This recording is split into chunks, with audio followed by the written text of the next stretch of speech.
Gene Hackman never chased fame. It found him anyway, because you simply couldn't look away.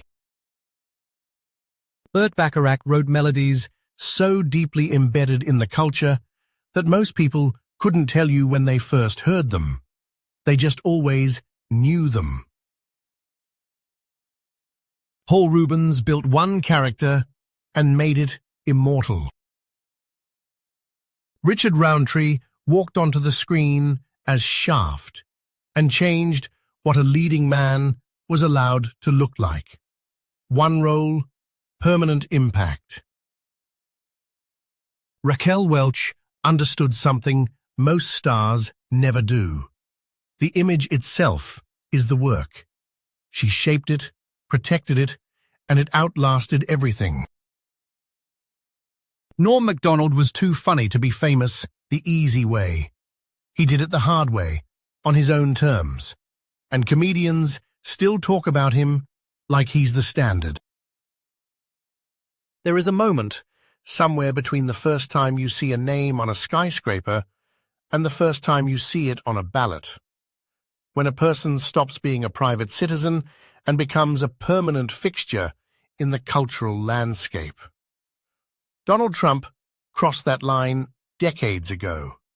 The question was never whether people would pay attention. The question was always, what would he do with it?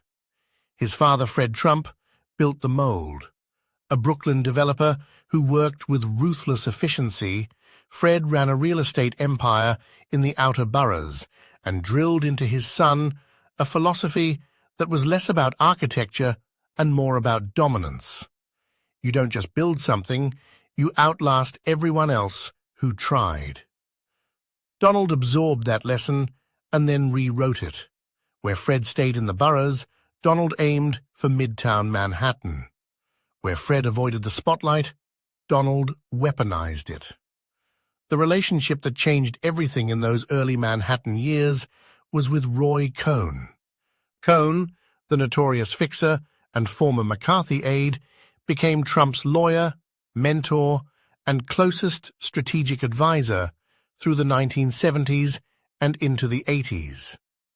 Cohn taught Trump something that no real estate course ever could, that perception, aggression, and media coverage were not accessories to a business deal, they were the deal. Never settle, never apologize, always counter-attack. That philosophy would echo through every Trump venture and every Trump controversy for the next half-century. When Cohn died in 1986, Trump had already internalized the lessons so completely that he no longer needed a teacher. The Atlantic City chapter, the casinos, the Taj Mahal, the Plaza Hotel, revealed something crucial about the way Trump operated. He was always betting larger than the underlying numbers could justify, and he trusted that his name, his presence, and his sheer refusal to disappear would paper over the gap. The Trump Taj Mahal opened in 1990 as the largest casino in the world. By 1991, Trump had filed for Chapter 11 protection. By 1992, he'd filed again. By 1994, a third time across his casino empire. The banks who held his debt made a calculation that would define his public image forever. He was worth more kept alive than liquidated. They restructured. He walked out, not unscathed, but upright. His ex-wife, Ivana Trump, with whom he had 3 children, Donald Jr., Ivanka, and Eric, occupied a particular space in the public story of those years. She was a visible partner in the empire's glamour phase, present at the ribbon cuttings, the galas, the magazine covers. Their marriage, and its very public collapse during the tabloid wars of the late 80s, became one of the defining New York media spectacles of the era. What was striking, looking back, was how Trump seemed to understand the tabloid story as just another form of branding. Pain and scandal were not things to hide. They were currency. The relationship with Marla Maples which overlapped with the end of the Ivana marriage and became its own tabloid saga, reinforced that pattern. When Trump married Maples in 1993, the press covered it as a soap opera. When they divorced in 1999, the press moved on. Trump, characteristically, did not. He simply continued. By the late 1990s, Trump had begun a quieter phase of reconstruction. The licensing model, putting the Trump name on buildings he didn't fully own, hotels he managed rather than built, courses he operated rather than developed from scratch, was generating revenue without the catastrophic debt exposure of the casino era. The name had survived the bankruptcies. In some ways, the bankruptcies had made the name more resilient, not less. He had walked through fire and come out on the other side still talking.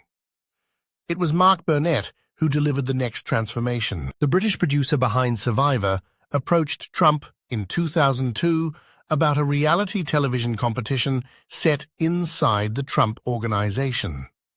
The Apprentice debuted on NBC in January 2004 and became an immediate cultural phenomenon.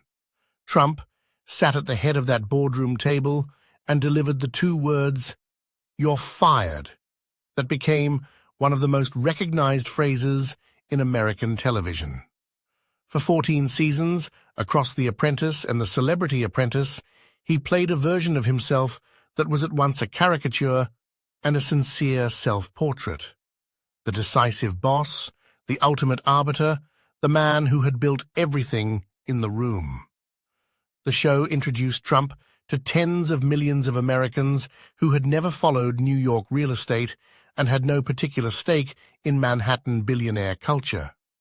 He became, for a significant portion of the country, the living symbol of business success, regardless of the bankruptcy filings, regardless of the Atlantic City wreckage. The television image superseded the financial record.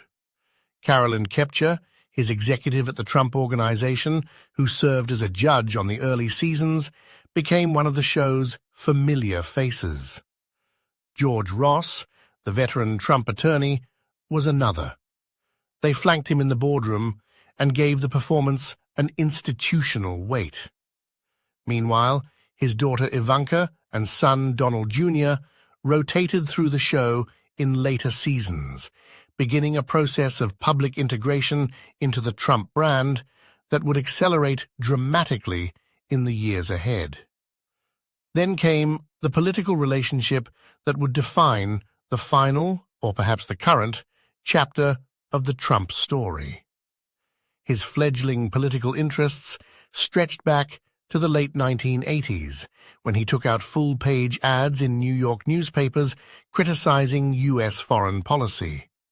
He flirted with presidential runs in 2000 and 2012, but it was his escalating focus on Barack Obama's birth certificate, a campaign that earned him enormous media attention and enormous condemnation in roughly equal measure, that signaled something was shifting.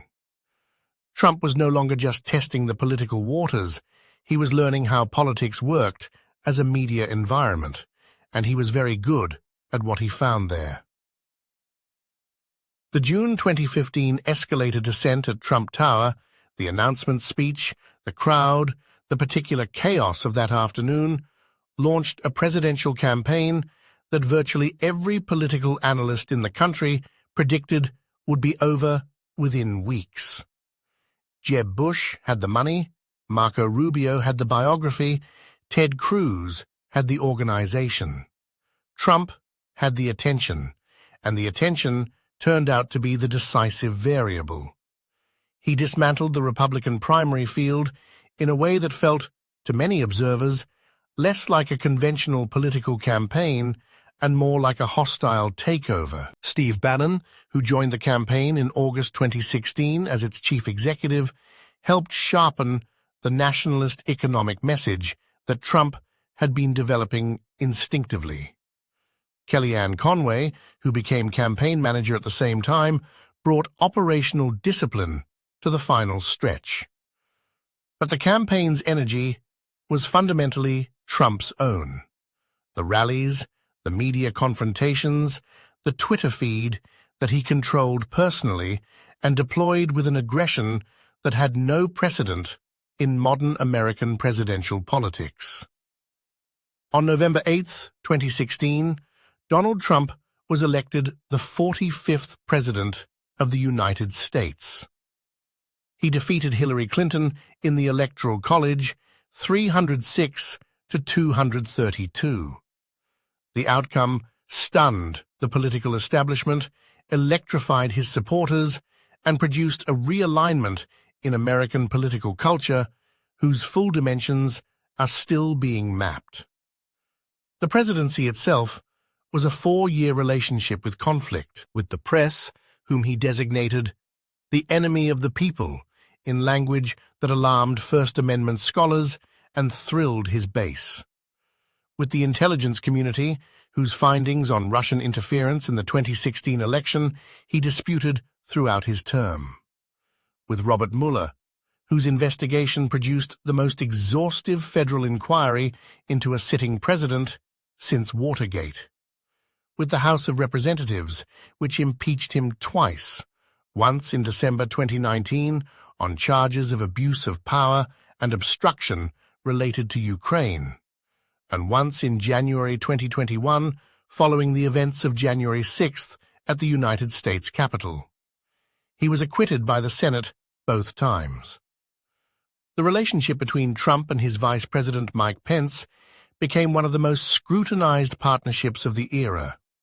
Pence had been a steady, conventional conservative presence throughout the term, a counterweight to Trump's volatility, a signal to the evangelical base. But on January 6, 2021, as Congress moved to certify the Electoral College results confirming Joe Biden's victory, Trump publicly pressured Pence to refuse the certification, something Pence's own counsel confirmed he had no legal authority to do. Pence proceeded. The relationship fractured publicly and has never fully repaired. What followed the end of the first term was something with very few precedents in American political history. A former president who remained, by virtually every polling metric, the dominant figure in his own party, who continued to hold rallies at the scale of an active campaign, who launched a social media platform, Truth Social, and who announced his candidacy for 2024 before the 2022 midterms had even concluded. The legal environment around Trump after the presidency became extraordinarily complex. Indictments in federal court on charges related to classified document handling, a second federal indictment related to the 2020 election, a Georgia state indictment under RICO statutes, and a New York criminal case related to hush money payments to Stormy Daniels. 4 separate criminal cases running simultaneously, a situation unprecedented in American history. In the New York case, he was convicted on 34 counts of falsifying business records in May 2024. His legal team pursued appeals, and yet the political trajectory continued in the same direction it had been pointing. In November 2024, Donald Trump was elected the 47th President of the United States, defeating Vice President Kamala Harris and becoming the first president since Grover Cleveland to serve 2 non-consecutive terms. The margin, in both the popular vote and the Electoral College, was wider than many forecasters had projected. The people around Trump have always been the clearest window into who he is and how he operates. His children, Ivanka in particular, through her years in the White House as senior advisor, alongside her husband Jared Kushner, demonstrated that family loyalty was not just sentiment, but organizational strategy.